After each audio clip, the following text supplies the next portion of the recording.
they always creep and cry. They always tell, हम पूरी country में टैलेंट को हंट कर रहे और मार्केट में अच्छा कैंडिडेट नहीं. They always tell कि there is a dearth of skills. अच्छे टैलेंट की कमी है. When I talk to student, what they tell?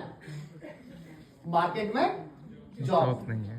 Student का पर्सपेक्टिव मार्केट में जॉब नहीं है और एम्प्लॉयर का पर्सपेक्टिव मार्केट में कैंडिडेट नहीं है. तो प्रॉब्लम क्या है? What is the problem? So one thing I am convinced about and you should be convinced about, there is no dearth of jobs. Employment की कमी नहीं है. कमी किसकी है? स्किल्स. कमी किसकी है? एम्प्लॉयबिलिटी. हम जिस तरह का एजुकेशन सिस्टम में है, I am sorry I am making a statement with conviction. हो सकता है the people at front line will not agree with me. If they do so I will be honoured.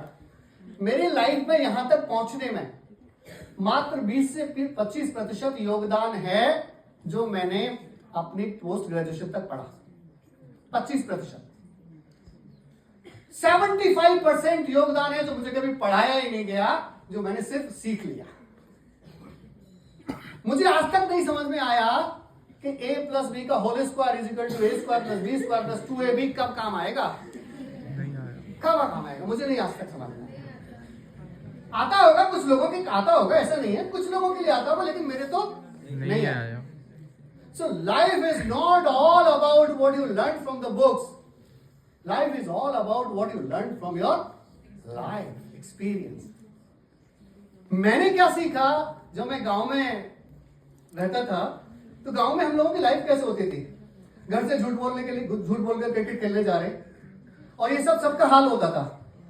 उस स्कैर्सिटी में जब parents ने CCTV लगा रखा है, सब पेरेंट्स ने अपने बच्चों को पढ़ाई के लिए काम के लिए बांध रखा है, उसमें से हमने 11 लोग इकट्ठे करने हैं. Scarcity challenge. सबके पेरेंट्स को मनाना है, नेगोशिएशन. फिर रिसोर्सेज नहीं, और रिसोर्सेज में अपनी टीम को तैयार करना है. We have learn this thing from the villages. What else we have learn? Collaborative, connections. Disparity में जिंदगी को कैसे जिया जाए, ये गांव से सीखा है.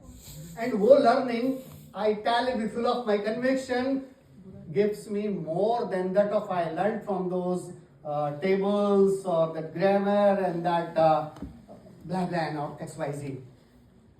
ये समझना पड़ेगा कि जीवन में जीने के लिए, सफल होने के लिए किन स्किल्स की आवश्यकता है. आपको लीडरशिप चाहिए, स्कैर्सिटी, स्कैर्स रिसोर्सेज में काम करना आना चाहिए, नहीं आना चाहिए.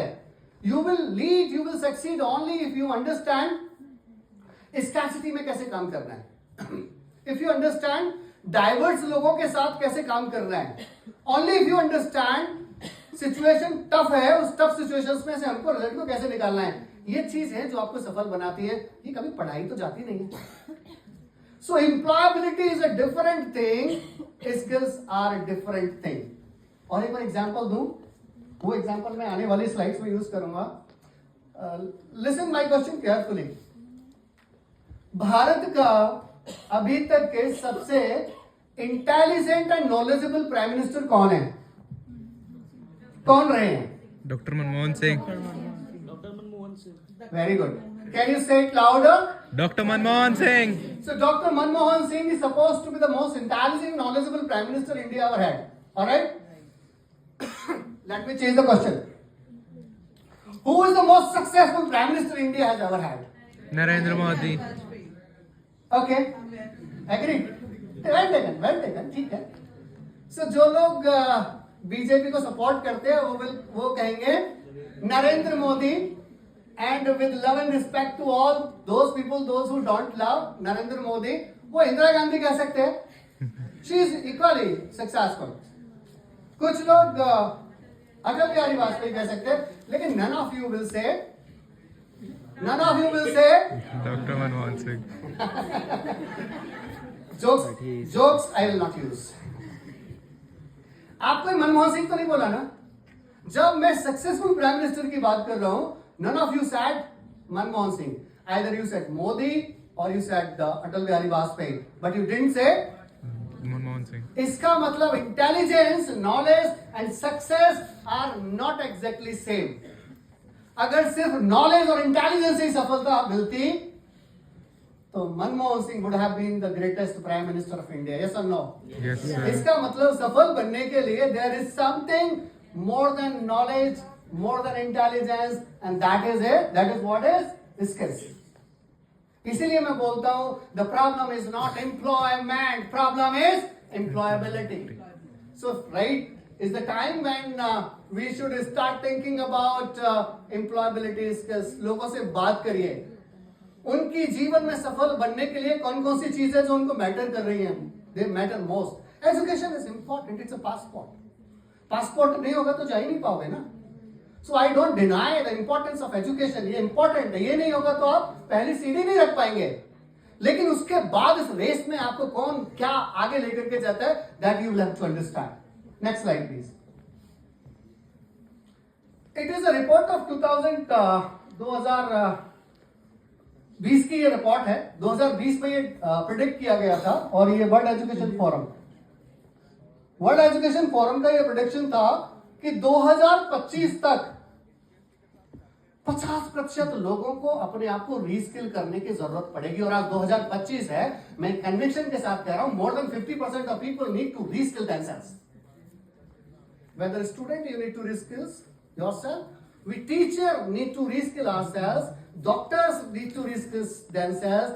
Employee, employer, entrepreneur, farmer, everybody has to reskill themselves. You know why? AI? Very rightly said. One of the biggest advent today is generative AI. पता है 4 या 5 ऐसे इन्वेंशन हुए हैं, आविष्कार हुए हैं जिन्होंने मानव के जीवन को बदला है. सबसे पहला आविष्कार क्या था? हाँ? नहीं. Fire. The first invention that changed human life was fire. मानव जीवन बदला. दूसरा इन्वेंशन इलेक्ट्रिसिटी. वो फिर व्हील उसकी वजह से आ गया था. इलेक्ट्रिसिटी आने से मानव के जीवन में बदलाव आए. The biggest revolution mankind has ever had, electricity. तीसरा revolution, third Internet. Revolution is